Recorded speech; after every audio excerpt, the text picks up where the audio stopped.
Basically, when I was in preschool I had this friend. We met on the first day of school, when she comforted me when I was crying. We would play together every day and talk about almost everything. Soon I met somebody else, and started to play with her more. My other friend, I'll call her Lisa, she got jealous, and didn't talk to me for 3 days. Soon she confronted me about it and I apologized.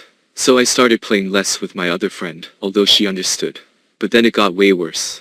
There was this boy who would make fun of my eyebrows and my face in general, and would bug me in front of Lisa. Yet she would see this then walk away. Soon I was in TK and my other friend, I'll call her May, she didn't go to the same school, but my other friend did. I was sad, because I had no friends there other than her, but then she came out of the kindergarten class with 5 new friends. I went to TK, I think caused something to do with my date of birth. I can't remember. And she introduced me to her friends, and then we all became friends. We would call each other brother, sister, cousin. But then the next year, when I was in kindergarten, she stopped talking to me randomly. I would wave, then she would give me this nasty look and walk away. Her brother went to the same school, so when I told him how his sister was treating me, all he said was he would beat me up. I was scared, but then he told Lisa and she started to bully me. We don't talk anymore, and I have much better friends now. So my brother, who is a year older, let's call him Carlos. Carlos was really sad that day, and my mum told me to check on him every lunch break and whenever I had the chance, and that day a pick-me girl joined our school. So, that crusty dusty musty girl came to me, and my brother, who were obviously talking. That's what we had to do anyways. At this time it was like gym class. This was when we were last at school in December, by the way. So, we were in gym, and we were talking. This girl, she came up to us and said, "Why the FCK are you talking to him?" And she literally said, "That's my brother," and I was like, "Dumbus. You clearly don't know me." She was in my class, by the way.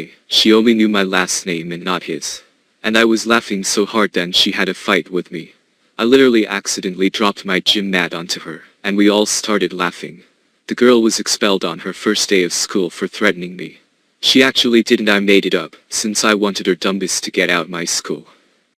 So one day me and my friends were playing in the field at recess, and the announcements went on, and it almost busted our eardrums. Like it was actually so loud, and it said there was someone outside the front of the school with a gun. Me and my friends, let's call them Emma and Olivia, so after the announcements went off everyone started hiding behind bushes or trees. Me and Olivia hid behind a building that was at least 10 feet from the field. And we stood there and heard gunshots. We looked over at a duty teacher, and she was trying to help a student that got shot. We heard more gunshots, and then Emma got too scared and ran to the exit that was 20 feet away. Olivia followed her, but I stayed back cause I was not in a mood to get shot. 2 other students got shot because they thought the shooter wasn't real. Once Olivia and Emma were out of sight, I made a run for it. Once I was at least 2 feet away, I felt a hand grab my arm. I fell to the ground and saw Emma standing there in tears. And then I saw Olivia laying on the ground with a gunshot in her arm. After 20 minutes we heard the police. We sprinted up and I put Olivia on my back, and Emma was her shield. We ran over to the students and teachers, and guided them to the cop cars. We were finally safe, but till this day we don't know who the shooter was, or what their name is. All we know is he is a male and escaped a mental hospital. And when that happened I was 10, I am now 11, and Olivia still has a bullet mark. So one day I was going to music school to sing.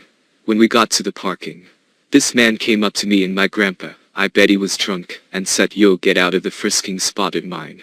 I didn't say anything, but my grandpa said we came here first. He was angry, and broke the car's window. So when he was gone I went to class.